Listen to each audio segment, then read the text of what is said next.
참 감사합니다. 오고 가면서 보배로운 예수교회 간판을 보면서 제일 기뻐했던 목사 중에 한 명이 아마 저라고 생각을 합니다. 왜냐하면 제가 성결교단 목사거든요. 우리 교단 교회가 또 가까이 생기게 되고 또 잘 알고 지내는 우리 허성식 목사님께서 목회를 또 잘 하셔서 또 귀한 성도님들 전부 다 제자가 되고 있는데 그 소식을 들으면서 참 기뻐했고요. 보배로운 교회, 보배로운 성도님들, 또 보배로운 우리 목사님 생각하면 참 기쁜 마음을 가졌습니다. 우리가 오늘 학교는 체육대회가 좀 열리는 날이고요. 제가 모처럼 오래간만에 줄달리기 참석을 했더니 손가락도 아프고 발목도 아프고 이래가지고 아무튼 근육도 계속 운동을 해야 하지 않습니까? 무리가 좀 된 거는 같습니다. 아무튼 너무 기쁘게 생각하고요. 여러분들 정말 나중에 또 그 입당 예배 아직 안 드리셨죠? 그때가 있겠지만 정말 하나님의 은혜 가운데 귀한 성전을 마련하고 또 한마음 되어서 이 어려운 시대에 믿음으로 일어서는 그런 교회, 주의 제자 되는 그런 교회의 꿈을 이루시기를 바랍니다. 기도하고 말씀을 나누겠습니다. 하나님 아버지 감사합니다. 정말 보배로운 교회 방문하고 말씀을 나눕니다. 목사님과 성도님들 모두 다 성령 충만하고 말씀으로 동행하고 주의 참된 제자가 되어서 이 시대를 변화시키고 하나님 나라 위에 헌신하는 귀한 교회 사명 감당할 수 있도록 도와주시옵소서. 오늘 오늘도 함께 하시길 원합니다. 예수님의 이름으로 기도합니다. 아멘. 오늘 하나님 말씀은 봉독한 말씀을 통해서 절망의 자리 회복의 은총이라는 제목을 가지고 함께 은혜를 나누면 참 좋겠습니다. 절망의 자리라는 말을 생각해 보면 본문을 읽어서 알겠지만 로뎀나무 아래서 죽기를 원하고 잠들고 깨어나던 엘리야의 모습을 생각해 보시면 좋을 것 같습니다. 근데 엘리야가 사실은 보통 사람이 아니지 않습니까? 구약 성경에서 아마 모세 이후에 가장 많은 기적을 행했던 선지자라고 우리가 생각하면 될 거예요. 우리가 아는 것처럼 오늘 본문의 배경 이전에 17장, 18장 바라본다고 하면 정말 바알신을 섬기면서 그들은 늘 기우제를 지냈고 비가 내리고 농사를 지으면 바알신의 덕이라고 생각하던 그 시대에 정말 하나님의 명령을 따라서 비가 멈추기를 기도하고 또 3년 반 시간이 되어서 비가 내리기를 기도했던 선지자 생각해 보시면 되겠습니다. 또 450명의 바알 선지자와 함께 누가 참된 하나님인가라는 영적인 대결을 벌였고 그리고 또 하나님의 은혜 가운데 하늘에서 불이 내려서 참된 하나님이 여호와 하나님 한 분인 것을 증명하는 그런 대결을 벌이기도 했습니다.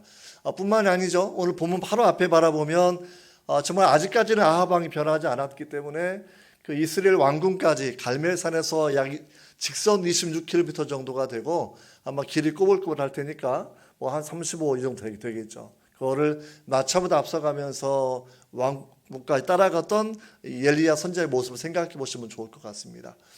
보통 사람의 마음은 아닐 거예요. 왜냐하면 당시에 비가 내리지 않기를 기도하는 것이 어떠한 의미겠습니까?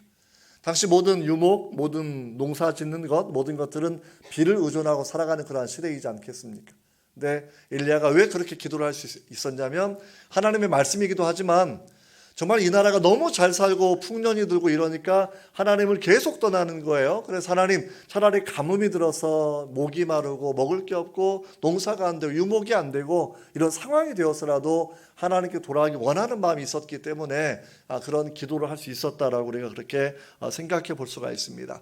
정말 그래서 우리가 아는 것처럼 3년 반 만에 비가 내렸고요. 갈멜산에 불이 임해서 물에 젖었던 모든 재물들을 태우면서 하나님의 놀라운 살아계심을 보여주었던 그 일을 바로 우리가 18장에서 살펴볼 수가 있습니다.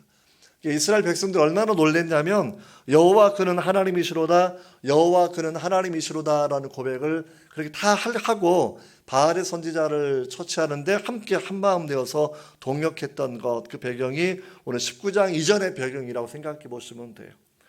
그렇게 엄청난 영적인 승리를 하고 엄청난 기도의 응답을 받고 아무도 따라할 수 없는 대단한 능력을 보였던 선지자가 오늘은 정반대의 모습을 보이는 것이 19장 앞에 여러분 기록되어 있습니다.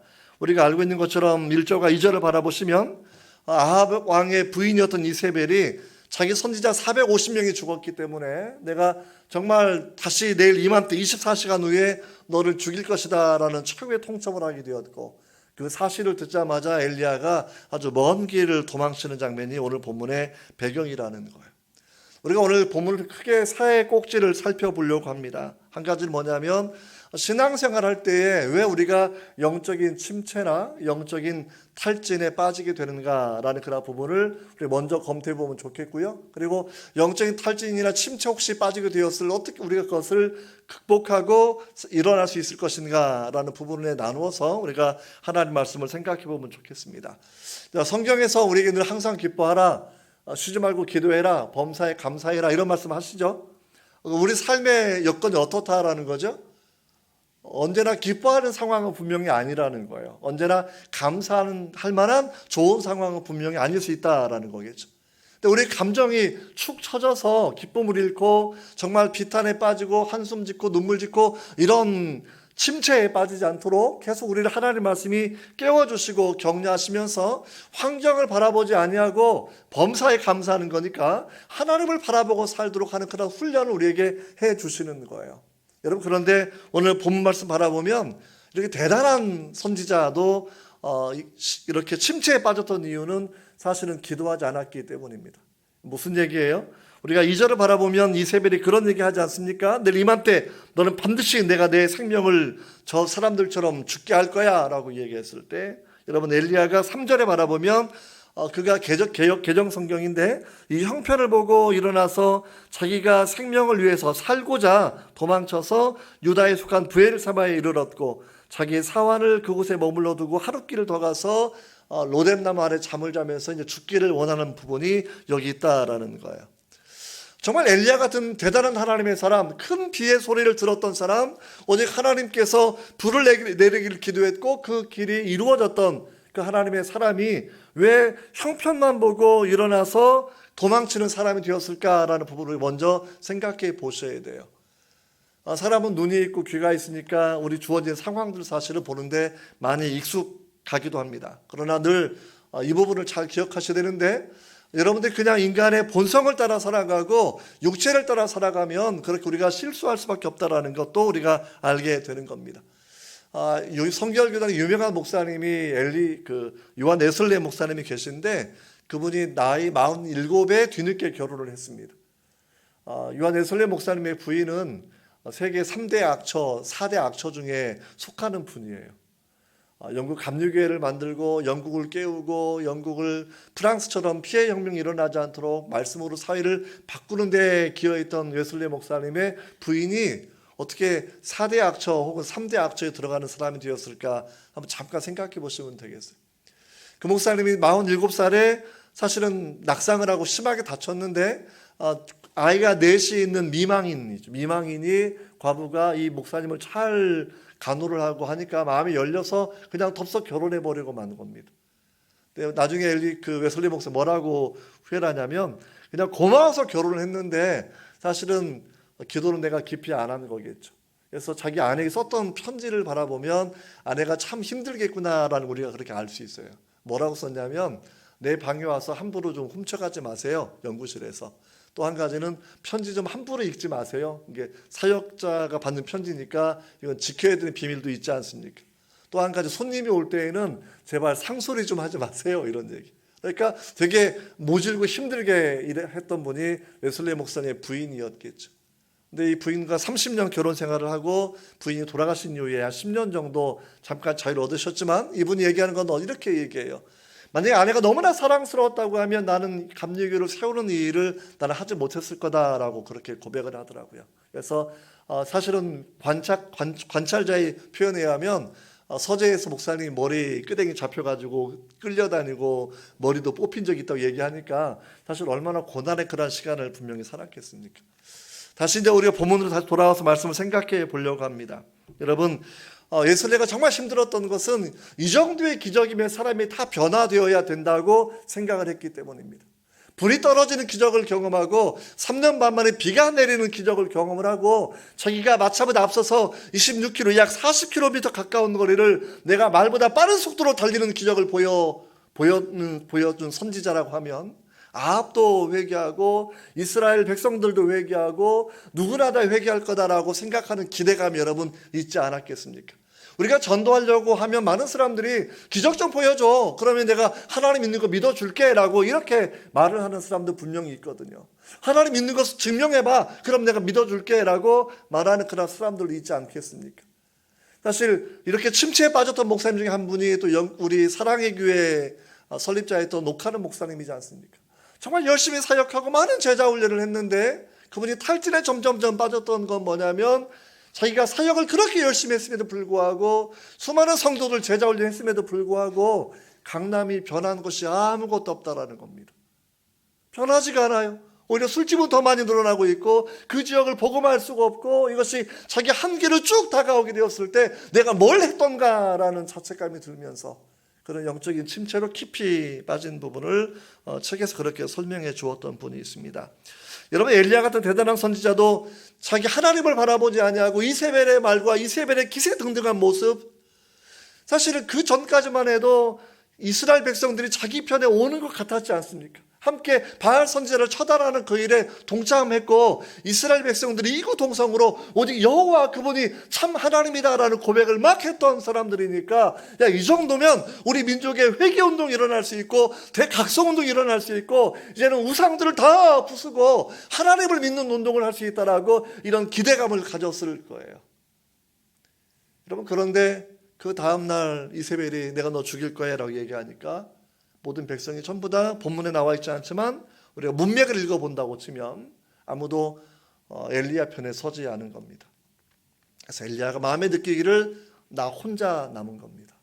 나 혼자 남아서 아무도 내게 호의적이지 않았고 아무도 나를 걱정하지 마세요. 내가 목숨을 다 바쳐서 당신을 지켜줄게요 라고 한 사람들도 아무도 남아있지 않았기 때문에 그는 자신의 생명을 보존하기 위해서 여러분 그렇게 무려 140km 떨어진 브엘세바까지 그렇게 도망가기 시작을 하게 되는 거예요.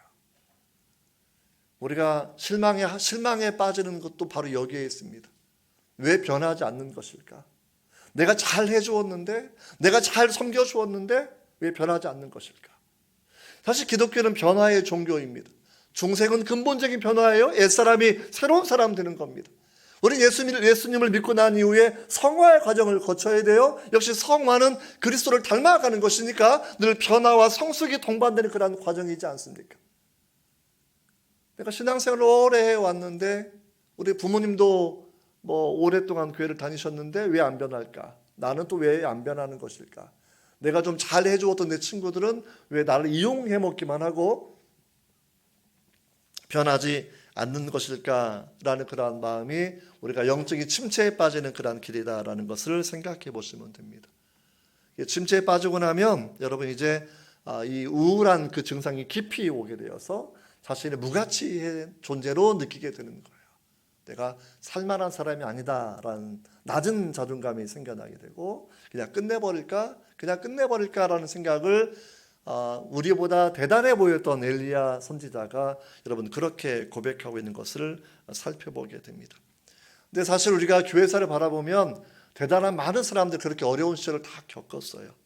영국의 스펄전 목사님도 사실 당대에 메가처치를 이루었던 분이에요. 그 마차를 타고 다니던 그 시절에 그렇죠. 10,000명 넘는 교회 성도가 모였던 대단한 사역자이거든요. 근데 본인은 말씀을 전하면서 사실은 많은 사람이 그분이 신의 사역자는 아니지만 워낙 순전한 말씀을 선포하기 때문에 말씀의 능력 때문에 많은 사람이 고침도 일어나고 변화도 일어나고 이런 대단한 설교자였죠. 여러분 그런데 자신은 통풍이 멈추지를 않는 겁니다. 여러분 통풍이 얼마나 무서운지 아시죠? 그래서 어제도 한 분 통풍 이야기를 잠깐 들었는데 어제 내려서다가 발가락에 통풍이 있는 것을 몰랐는데 딱 느끼는 순간에 그냥 쓰러져서 꼬꾸라졌다라 그런 이야기를 제가 어제도 제가 들었거든요. 통풍이 그렇게 무서운 거겠죠. 그러면서 자기도 얼마나 많은 영적인 침체를 겪게 되겠습니까?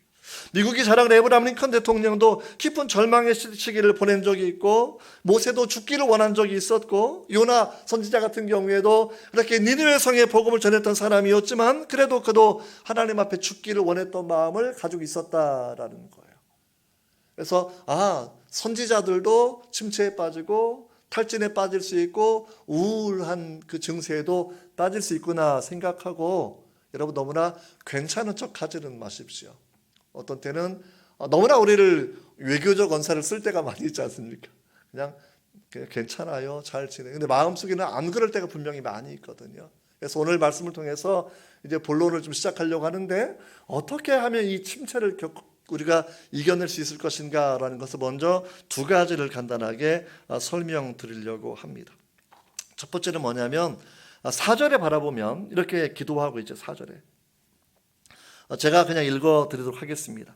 저가 자신은 광야로 들어가 하룻길을 가서 한 로뎀나무 아래에 앉아서 자기가 죽기를 원하여 이르되 여호와여 넉넉하오니 지금 내 생명을 거두시옵소서. 나는 내 조상들보다 낫지 못합니다. 이렇게 고백을 하고 있는 것이죠.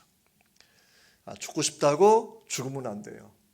죽고 싶을 때 죽고 싶다고 기도는 하십시오.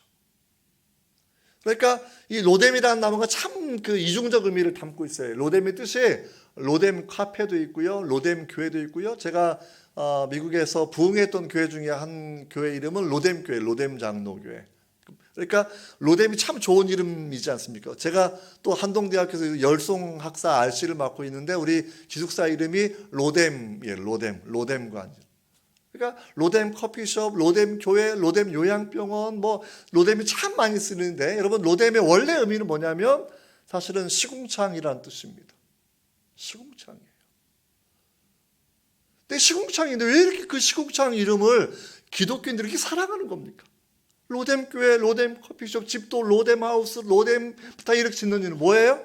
절망의 자리에서 하나님을 만나는 경험을 했기 때문이에요. 죽고 싶었는데 눈 뜨고 나니까 내가 새로운 소명이 생기는 장소였기 때문이에요. 여러분, 엘리야 선지자가 이런 토설하는 기도를 하는 장면을 기억을 해 보셔야 돼요. 하나님 앞에서는, 우리가 다른 사람들 앞에서는 때로 외교적 언사할 때가 분명히 있습니다. 목사님 괜찮으세요? 괜찮아요. 집사님 괜찮으세요?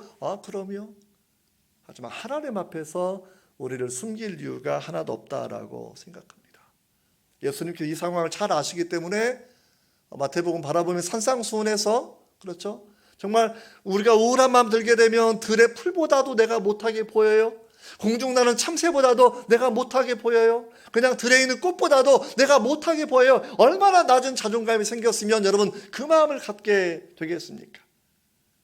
여러분, 그런 마음 들 때마다 우리는 그냥 죽을까 이게 아니고요, 하나님 앞에 그대로 토설하십시오. 하나님, 내가 들의 꽃보다도 못해 보여요. 하나님, 내가 들풀보다도 못해 보여요. 하나님, 저 나는 세대를 바라보니까 저 세대보다 내가 못해 보여요. 내가 살 이유도 없는 것 같아요 라고 기도 시간에 이 마음을 토설하고 고백하는 것이 분명히 필요하다라는 거예요. 기도는 내 영혼을 쏟아붓는 것입니다. 기도는 내 마음을 쏟아붓는 것이에요. 이게 성경에 바라보면 한나, 사무엘 선지자의 어머니 한나가, 그렇죠? 엘리 선지자가 사사가 바라보니까 술 취한 여인처럼 중얼중얼 거렸지만 술 취한 것이 아니라 그 마음이 괴롭고 그 영혼이 괴로워서 자기 하나님 앞에서 내 마음을 쏟아부었다, 내 영혼을 쏟아부었다라는 그런 기도의 내용을 그렇게 이야기하고 있지 않습니까?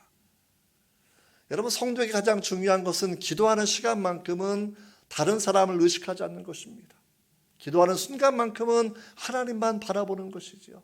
내 마음을 숨기지 않는 것이죠. 내 마음을 드러내놓는 것이죠. 내 마음의 무거운 짐도, 내 마음의 절망도, 내 마음의 괴로움도 전부 다 그분 앞에는 내어놓고 아빠, 아버지라고 우리가 마음을 여는 시간들이 분명히 필요하다고 생각이 됩니다. 제가 미국에서 목회할 때 한 분이 시애틀에 사는 분이었는데 그분 아내가 저한테 전화를 해왔습니다. 자기 남편과 좀 얘기해 달라는 거예요. 사실 그 남편은 굉장히 큰 기업체 중에 하나를 하셨던 분이고, 그리고 직위는 부사장 정도가 되는 사람이었습니다. 평생 그렇게 잘 사는 사람도 평생 다 쓰지 못할 만큼 재산을 모았다 했던 사람이 그 사람이었어요. 근데 그분이 직장암에 걸렸고, 그래서 직장암 수술을 잘 받아서 이미 치료가 다 끝났고요. 이제 접합 수술이 끝나서 이제는 잠시 몇 개월 동안은 인공관문을 달고 살았지만 이제는 자기 몸을 가지고 살아가는 그런 때였습니다. 네, 웬일입니까? 처음에 예수 믿고 예수를 안 믿다가 직장 암 때문에 예수를 믿어서 이제 돈은 많으니까 이 돈 가지고 선한 일을 많이 한 거죠. 선교사도 돕고 교회도 돕고, 그리고 사실 저도 유학생이었지만 저에게도 선교비를 보내면서 장학금 보내고 후원해 주었던 분 중에 한 분입니다. 근데 그분이 직장암이 병원에 갑자기 재발되었다는 소식을 받게 된 겁니다. 이게 암 환자가 재발의 공포가 참 대단한 거거든요. 암이 재발되었다 그러니까 뚜껑이 확 열린 거죠. 하나님 살아있긴 뭐 살아있어 하면서 자기 부인 괴롭히고 막 난리를 치니까 부인이 견딜 수가 없어서 저한테 전화를 한 거예요. 다른 도시에 살고 있는데, 저는 캘리포니아에 있는데, 전도사님 제 남편하고 통화만 한번 해주세요. 견딜 수가 없어요. 내가 바꿔주세요. 바꿨더니 대화가 되겠습니까? 선생님이라고 불렀는데 교회 직분이 없으셔가지고 새신자니까. 근데 와 뭐 이런 이상한 소리만 나요. 힘들어요. 와 무슨 뭐 사자 한 마리 곰 한 마리 거기 있는 거예요. 그래서 대답이 제대로 안 되니까 제가 주로 얘기하는 거죠. 화나고 열받고 힘들고 정말 억울하고 괴롭죠. 그러니까 네 그래 그거 정말 힘들고 어려우니까. 그러면 그렇게 기도합시다. 하나님 나 괴롭습니다. 아니 하나님 나 정말 무섭습니다. 내가 하나님 믿고 살아보려고, 내가 믿음 생활 해보려고 교회 다니고 헌금하고 봉사하고 내가 기도하고 살아가고 있는데 암이 재발되었답니다. 그분 나이가 50대 중반이 당시 50대 중반. 아직 한참 사업하고 한참 많은 일 할 수 있는 그런 연령이었는데 암이 재발되는 그게 자기를 넘어뜨렸던 것이죠. 그래서 있는 그대로 고백하자고, 저도 중보기도 하겠다고 해서 그렇게 전화를 끊고 좀 열심히 기도했죠. 3, 4일 정도 지나서 주일 아침에 그분이 저희 교회 전화로 전화를 했더라고요. 아직 예배도 시작하기 전인데 전도사님 저 예수님 만나세요. 또 갑자기 그러니까 또 헷갈려요. 제대로 만나는지 궁금하니까 왜 무슨 일이 있었어요? 물어보니까 오늘 아침에 산책하려고 나갔다가 하나님의 은혜죠. 그냥 자기 뒤가 꼭 비전이 영안이 열린 것처럼 비전이 그림이 보이는 뒤쪽에서 구름을 타고 구름을 타신 예수님이 자기를 바라보는데 그냥 임재를 느낀 거예요. 내가 너 버리지 않았어. 내가 너 지켜보고 있어. 걱정하지 마. 그게 느껴오니까 이분이 길에서 무릎 꿇고 주님 앞에 통곡하고 기도하고 그리고 저한테 전화한 그 부분이었습니다. 사실 이거 생각해 볼 때마다 이제 그러고 나서 뭐 오늘 수요일이니까 좀 간증을 더 해도 되겠죠. 그분이 바로 저한테 전화해서 주일 아침에 저 바로 캘리포니아 내려가고 싶어요. 전도사님과 함께 기도하고 싶어요. 그래서 내려오라 그랬죠. 그래서 월요일 날 내려와서 2박 3일 그분이 머물고 이제 올라가는 코스로 내려왔습니다. 그분이 내려오면 뭐 함께 기도와 은혜를 경험하는 거였는데 저는 이제 그분이 암 환자니까 너무나 긴장이 돼서 사실은 이제 그 말씀을 준비를 하고 그분 오자마자 그냥 기도원으로 바로 끌고 갔어요. 그래서 이틀 동안 저는 금식하면서 성경 공부를 해 주었습니다. 교재 하나 가져가서 계속 시간마다 성경 공부하고, 그러니까 이튿날 되니까 교재 한 권이 다 끝나고 마지막 챕터가 다가왔어요. 제목이 에스더 챕터였는데 죽으면 죽으리다 제목이었습니다. 끝날 때쯤 됐는데 우리 집에 가서 하룻밤 자고 내일이면 또 시애틀로 올라가셔야 될 분인데 그래서 이제 어떻게 할까 고민하는데 갑자기 주님께서 내 마음에 감동을 주시는 거예요. 그래서 뭐 평소에 그런 일이 많이 있지는 않은데 너 이 제목 있는 그대로 그에게 물어보아라.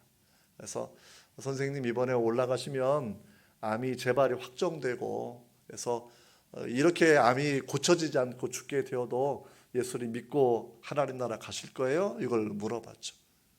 근데 그분이 남자의 눈물을 아십니까? 50대 중반에 성공한 사업가가 그 말을 듣더니 정말 입술을 푹 떨고 눈에서 눈물이 툭툭툭 떨어지면서 그렇게 몇 분이고 시간 지난 이후에 고백을 하더라고요.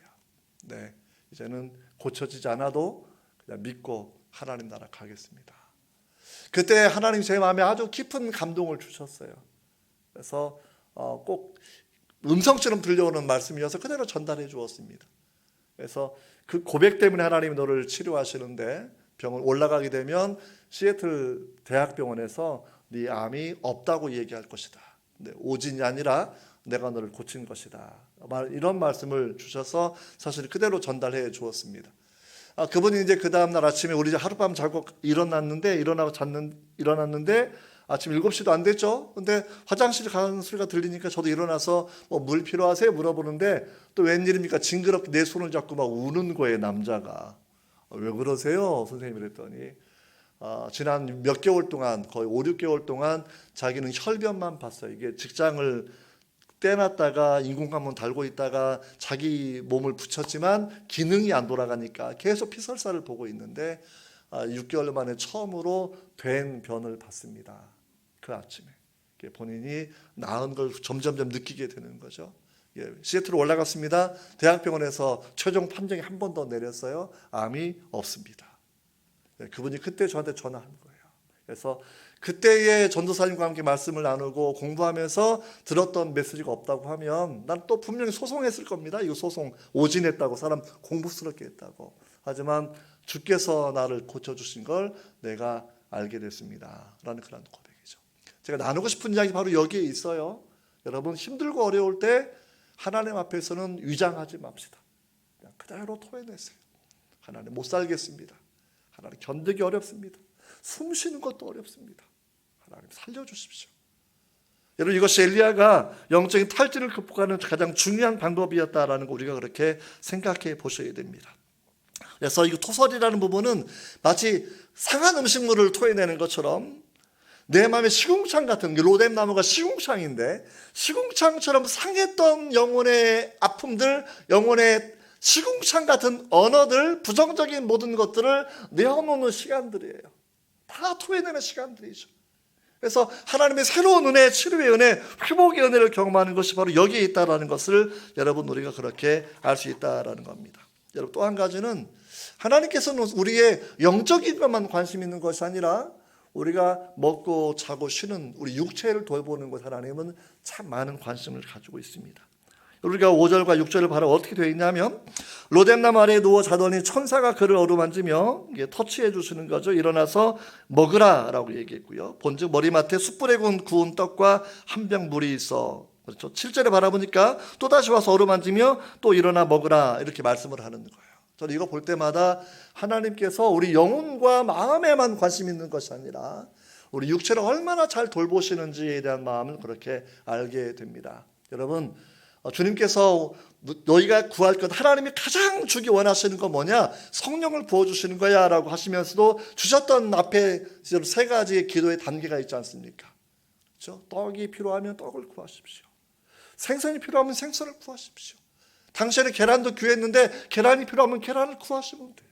다 내 육체가 먹고 살아가는 과정들인데 육체가 필요한 것들에 대해서 하나님이 무관심하지 않다라는 거예요. 내 직업의 문제에 대해서, 내 직장의 문제에 대해서, 내 일터의 문제에 대해서 하나님이 무관심한 게 아니고요. 그냥 교회 와서 예배하고 헌금하고 여기에만 관심이 있는 것이 아니라 내 육체와 내 가정과 내가 하루에 필요한 칼로리와 에너지를 받고 내가 적당한 잠을 자고 쉬어야 되는 그 모든 것들은 하나님이 아시는 거예요. 왜? 그분이 그렇게 우리를 지어 놓으셨습니다. 흙을 가지고 사람을 만들어 놓으셨고 생기를 벌어 놓으셨던 것처럼 이게 우리를 그렇게 만들어 놓으신 분이 하나님이세요. 그래서 최고의 의사고리를 진단하면서 우울하고 영적인 탈진에 빠져 있는 여러분, 이 엘리야에게 찾아와서 천사를 보내서 외롭지 않게, 그렇죠? 터치해 줄 수 있는 사람. 다음에 넘어가면 세미한 음성이 들려오지만요, 지금은 누군가 내 옆에 있는 의식이 필요한 거예요. 그러니까 천사가 영적인 존재이지만 마치 베드로 옆구리를 쳐서 감옥 밖으로 끌어내어 주었던 것처럼 우리가 인지할 수 있는 천사를 하나님 보내주셨어. 내가 네 옆에 있어. Don't worry, don't worry. 걱정하지 마. 그리고 잠도 단잠을 자게 해주시고요. 갓 구운 이 떡 얼마나 맛있겠습니까? 아주 맛있는 떡도 준비해 주시고, 그 뜨거운 여름, 그 이스라엘은 아주 광야와 사막이 있는 지역이고, 이 부엘사바는 네게브 사막의 한 중심 지역에 얼마나 더운 지역이겠습니까? 그래서 시원한 물을 주님께서 준비해 주시는 거예요. 그러니까 그거 먹고 또 자요, 엘리야가. 그래도 기다려 주시고, 왜? 이게 한 번 먹고 해결될 문제가 아니었기 때문에 또 공급해 주시고 어루만져 주시면서 내가 너와 함께 있는 거예요. 여러분, 이것이 저는 하나님께서 우리를 돌보시는 방법이라고 생각이 듭니다. 하나님, 정말 예수님 우리를 너희는 나의 친구다라고 말씀해 주셨고, 아브라함에게도 하나님은 아브라함을 친구로 그렇게 여겨주지 않으셨습니까? 우리를 친구처럼 여겨주시면서 다른 모든 사람은 나를 버리고 떠나갔을지라도 내 곁에 계시는 분. 여러분, 한국 기독교 상담학자 중에서 이제 내면의 세계라는 책을 쓰셨던 그 분이 있는데 이름이 정기태라는 분일 건데 그분이 소록도 마을에 간 이야기를 한 부분을 제가 잊지 않고 있습니다. 자기도 탈진하고 힘이 들어서 이제 심리학자니까 그런 아주 독특한 여행을 하게 된 거예요. 소록도 교회에 앉아서 기도하고 있는데 자기 뒤에서 정말 감사가 넘치는 기도가 나옵니다. 하나님 너무나 감사합니다. 오늘도 감사하고 어제도 감사하고 베풀어주 너무나 감사. 그래서 생각하기를 저분은 정말 받은 복이 맞는가 보다 생각하고 그래서 너무 궁금해서 목소리에 진짜 감사가 넘치고요. 얼마나 감사가 그리 넘치면 부러운 마음이 자기는 좀 침체에 빠져왔기 때문에 뒤를 돌아보았더니 사실은 문둥병을 가진 사람이었습니다. 귀도 헐고 코도 헐고 뭐가 그렇게 감사하세요? 이 병이 걸려서 소록도 나환자 마을에 왔을 때에는 아내도 나를 떠났고 자녀도 나를 떠났지만 예수님은 이곳까지 나와 함께 오셔서 나와 함께 있다라는 거예요. 내 마음을 위로해 주시고 소망을 주시고 기쁨을 주시고 기도와 예배 가운데 꼭 나를 어루만져 주시는 그 은혜의 느낌, 이건 아는 사람은 분명히 압니다. 주의 하나님의 그런 은혜가 깊이 있다라는 거거든요. 여러분 이것이 우리 가운데 분명히 필요하다고 생각합니다. 여러분 주님께서도 요한복음 16장 이게 얼마나 외로운 때요. 겟세마나에서 기도하기 직전에 가졌던 최후의 만찬 저녁 시간에 가졌던 말씀입니다. 보라 너희가 각각 제 곳으로 흩어지고 나를 혼자 둘 때가 오나니 벌써 왔도다. 혼자 남겨지는 때를 주님이 아시는 거죠. 그러나 내가 혼자 있는 것이 아니라 아버지께서 나와 함께 계시느니라. 아버지가 나와 함께 있다. 세상의 친구들이 언제나 함께하면 좋겠지만 그러나 꼭 그렇게 언제나 깊은 우정이 언제나 변하지 않는 것은 분명히 아닙니다. 그러나 진짜 우리 친구가 되시는 분, 내 육체와 내 마음과 내 영혼에 관심을 가지고 있고 떠나지 않으시는 분, 그분은 예수 그리스도 한 분이지 않습니까? 여러분 이런 과정을 통해서 이제 토설하는 기도와 쉼과 잠과 먹거리를 통해서 엘리야를 힘을 회복시킨 다음에 사실 그 다음이 정말 중요한 부분이에요. 그래서 오늘 여러분 몇 시까지 예배하는지 모르겠지만 아무튼 10분은 더 할 겁니다. 아무튼 할렐루야. 주님께 영광을 돌리셔야 돼요. 그래서 하고 싶은 얘기가 정말 있어요. 19장 쭉 바라보시면 여러분 오늘 읽었던 말씀 8절을 바라보시면요. 그러니까 침체에 빠진 사람을 어떻게 하나님이 기도와 쉼을 통해 회복하신 이후에 그 다음이 정말 중요한 건데 그냥 기도하고 토설하고 그 다음에 먹고 자고 쉬고 이래서 침체가 회복되는 게 완성되는 것이 아니라 그 다음 소명이 확인되어야 침체가 극복된다라는 거예요. 내가 왜 살아야 되는지, 내가 왜 이 험악한 시대에 숨쉬고 살아야 되는지를 알아야 된다라는 거예요. AI가 점점 발달하는 이 시대에 로봇이 점점 발달 이 시대에 나는 왜 태어나서 내가 청년의 시절을 보내고 있고 나는 어떻게 이 시대를 내가 준비할 것인가 라고 얘기했을 때 사실 소명의 문제이지 않겠습니까? 8절을 읽어보십시오. 일어나 먹고 마시고 그 음식물의 힘을 의지하여 40주 40야를 가서 하나님의 산 호렙에 이르느니라 되어 있어요. 40주 40야를 강조하는 표현 굉장히 독특합니다. 40일 표현이 주님도 40일 기도하셨고 근데 사실 이게 우리는 이제 한국 사람이니까 거리를 잘 모르는데 호렙산 게 브엘사바로 도망쳐 왔잖아요. 그러니까 갈멜산에서 이스라엘 왕궁까지 26km 직선으로 여기 갔다가 왕후가 자기를 죽인다 그러니까 이스라엘 왕궁에서 브엘세바까지 도망쳤어요. 브엘세바까지 이스라엘에서 직선으로 140km예요. 그러니까 근데 브엘세바에서 호렙산까지 거리는 뭐냐면 350km예요. 근데 거리는 멀어 보이지만 40일 갈 거리 아니에요. 제가 논산훈련소 옛날에 나왔는데 40km 10시간이면 충분히 걸어가요. 10시간이면. 그러니까 뜨거운 낮 피해도요. 보름이면 충분히 너끈히 걸어가는 거예요. 근데 왜 40일 걸렸죠? 350을 나누게 해보시면 8.6km 정도밖에 하루에 20리 정도밖에 안 가요. 하루에 2시간밖에 안 걸어요. 하루에. 왜 이렇게 보내시는 거죠? 단번에 보내시면 되죠. 마차보다 빠른 속도로 가면 몇 시간이면 갈 수도 있겠죠. 하나님이 기적을 보여주시면. 근데 왜 40일 동안 가게 하시는 걸까요? 가장 중요한 것은 하나님 말씀과 동행하는 훈련을 다시 하는 겁니다. 하나님을 묵상하고 주의 말씀을 생각하고 자기 소명을 생각하면서, 호렙산이 어떤 산이에요? 하나님 말씀이 내려졌던 산이에요. 모세가 계명을 받았던 그 산이에요. 다시 그곳으로 가게 되는 거죠. 여러분, 신앙생활은 굉장한 습관이 필요합니다. 우리 목사님이 훈련을 잘 시키시겠지만 하나님은 선지자도 늘 재교육을 시키시는 거예요. 다시 40일 동안 딱 8km씩만 걸어가게 하면서 하나님께서 원하시는 장소까지 보내주시는 겁니다. 그 무서워서 도망쳤던 그 길인데 이제는 아무도 두렵지 않은 거죠. 그냥 뭐 2시간밖에 안 걸어가 나머지 뭐 하겠습니까? 기도했겠죠. 묵상했겠죠. 찬양했겠죠. 하나님과 동행하는 훈련이 우리가 분명히 있어야 한다라는 거예요. 정말 필요한 그런 부분들입니다. 말씀을 기억할 때 육체적인 힘은 육체를 살려내는 것이었지만 시편 119편 49절 바라보면 주의 종에게 하신 말씀을 기억하소서 주께서 내게 소망을 가지게 하셨나이다. 이 말씀은 나의 고난 중에 위로라. 주의 말씀이 나를 살리셨나이다. 말씀이 우리를 살리는 겁니다. 주님께서 사람이 떡으로만 살 것이 아니요 떡을 먹어야 산다라는 거예요. 빵을 먹고 밥을 먹어야. 근데 하나님 입에서 나오는 모든 말씀으로 사는 게 반드시 더해져야 됩니다. 고기 먹고 밥 먹고 물 먹고 쉬었던 엘리야였지만 다시 하나님 말씀을 들으면서 저는 40일 동안 가는 여정을 하나님이 이끄셨다라 그렇게 여러분 생각하게 됩니다. 사실 이 말씀에 대한 훈련이 얼마나 중요한 거냐면 1953년에 예일 대학 졸업한 사람들을 추적조사해서 83년도에 어떻게 살고 있는지를 분석한 글이 있습니다. 그러니까 예일대면 뭐 미국의 하버드 예일대 그 정말 대단한 학교이지 않습니까?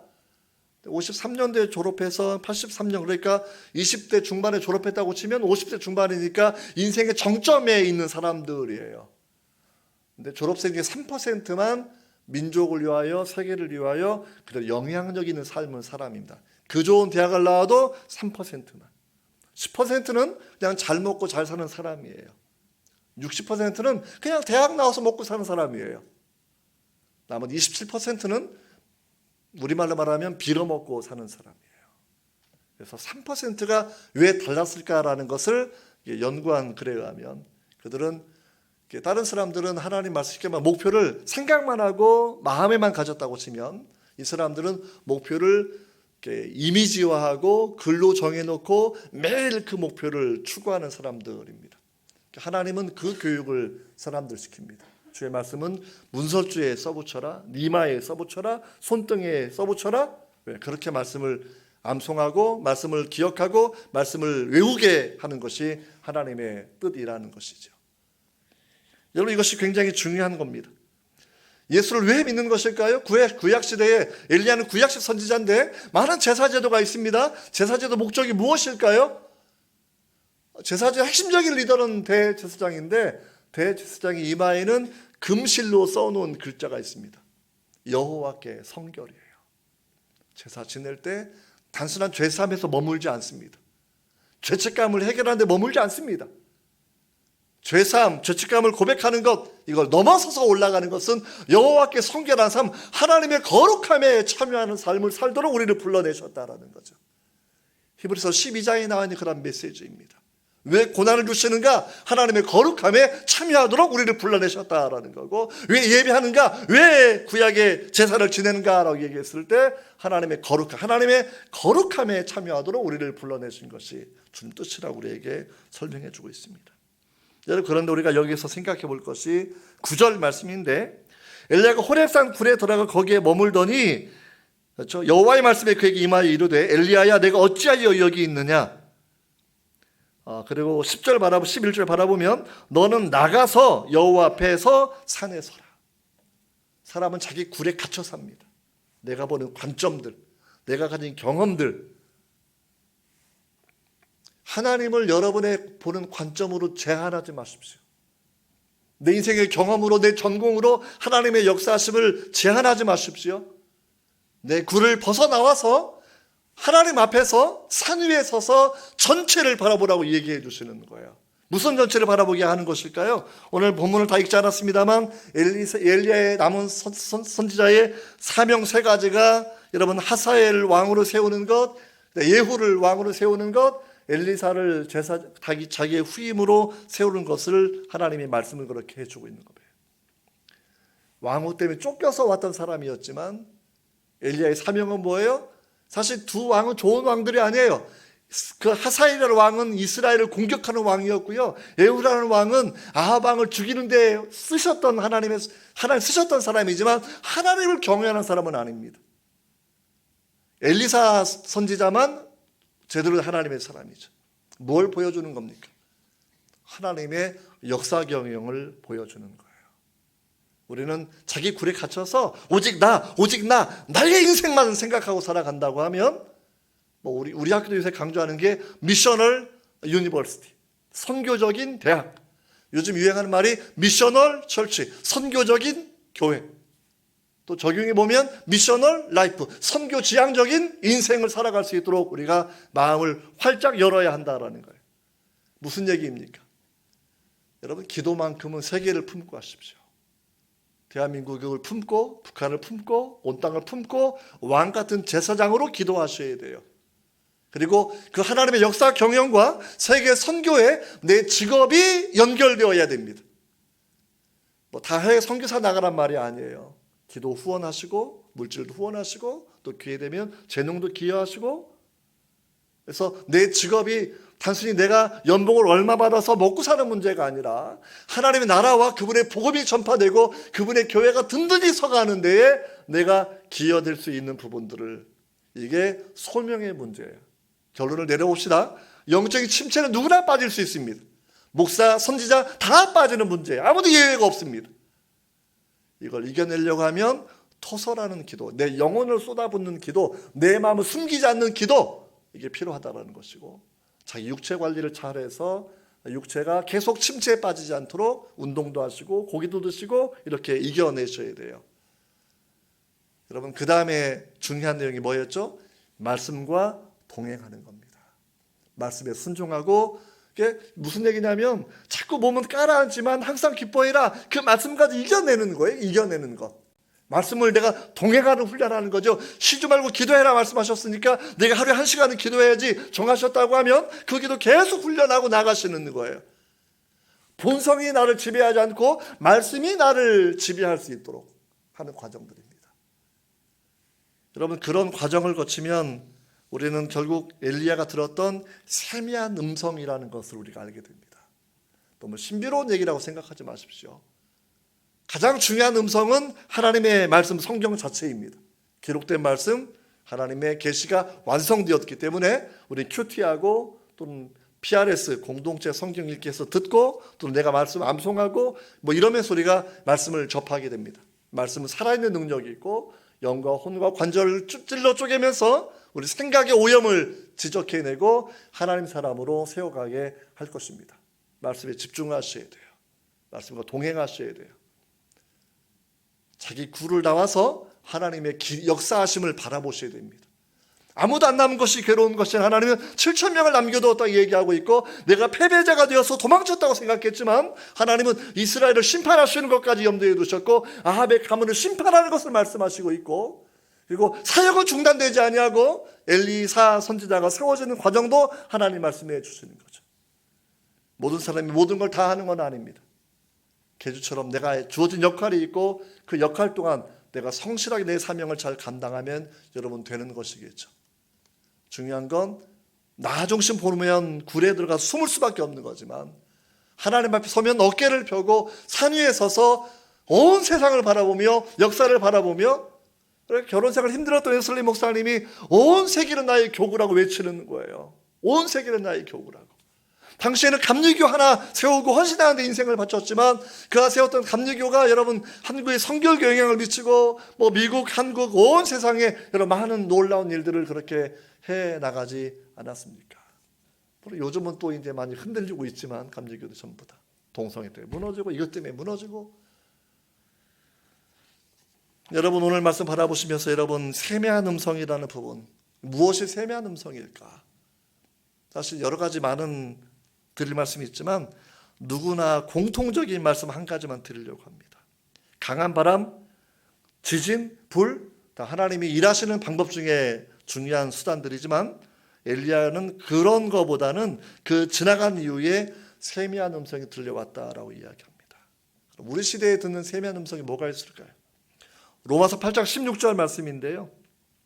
성령이 친히 우리 영과 더불어 우리가 하나님의 자녀인 것을 증언하신다라고 되어 있습니다. 하나님의 성령이 친히 우리 영혼과 더불어서 우리가 하나님의 자녀인 것을 증언하신다라는 거죠. 매일매일 살아가면서 가장 힘든 말씀은 하나님께서 우리를 아들과 딸로 불러주시는 겁니다. 그 인식을 갖게 해주시는 겁니다. 그래서 성령 충만하고 하나님 말씀이 충만하게 되면 조그만 은혜를 받아도 내가 단순히 김씨, 박씨 이런 게 아니라 내가 하나님의 자녀구나라는 거. 내가 저 존귀한 하나님의 자녀가 아무나 갖는 호칭이 아니에요. 창조주가 내 아버지라는 거예요. 구세주가 나의 하나님이라는 거예요. 나의 영적인 장자권을 가지신 큰형님이라는 거죠. 예수님이. 우리 양자로 우리는 하나님께 부름을 받았으니까. 여러분, 하나님의 은혜 가운데 여러분의 세상 사람은 사탄의 소리는 너는 들풀보다 못해, 꽃보다 못해, 참새보다 못해 라고 우리를 떨어뜨리는 거지만 하나님 우리를 너는 내 자녀야, 너는 천국의 상속자야, 천사도 너를 돕는 시종이라고 설명, 너를 이렇게 하나님의 자녀를 섬기는 종이라고 우리에게 말씀을 해 주시는 겁니다. 여러분 좌우를 둘러보시면 대단한 사람들이 사실 다 와 있는 거예요. 우리가 세상 살면 저 집은 조물주보다 더 위대한 건물주의 자녀래 뭐 이렇게 생각을 하는 세상이지만 우리는 건물주가 도저히 따라올 수 없는 창조주의 자녀이지 않습니까? 할렐루야. 세상에 건물 가졌다고 어깨 힘준 사람 많지만 다 무너지고 쓰러질 것들이죠. 하지만 창조주가 우리 하나님이십니다. 한번 좌우를 둘러보시고 고백 한번 해봅시다. 자기부터. 저는 창조주의 자녀입니다. 재벌이 따라갈 수 없습니다. 옆 사람 바라보시면서 형제님, 자매님은 창조주의 자녀입니다.